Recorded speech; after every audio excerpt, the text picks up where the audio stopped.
जत पंचायत समितीचे वरिष्ठ सहाय्यक माननीय सिकंदर मकांदर यांच्या सेवानिवृत्तीनिमित्त जत तालुका ग्रामसेवक संघ व जत तालुका संपादक पत्रकार संघाच्या वतीने केला सत्कार।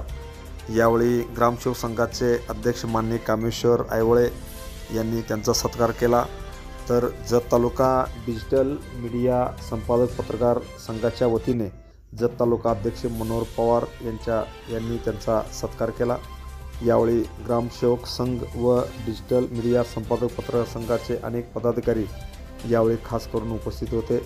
या सर्वांच्या उपस्थितीमध्ये 35 वर्षे 6 महिने त्यांनी काम करून सेवानिवृत्त झाल्याबद्दल त्यांचा सत्कार करण्यात आला। यावेळी अनेक वरिष्ठ पदाधिकारी, पंचायत समितीचे सहाय्यक गट विकास अधिकारी मुक्तेश्वर माडगुळकर यांच्यासह अनेक पदाधिकारी यावेळी खास करून उपस्थित होते। Press the bell icon on the YouTube and never miss another update.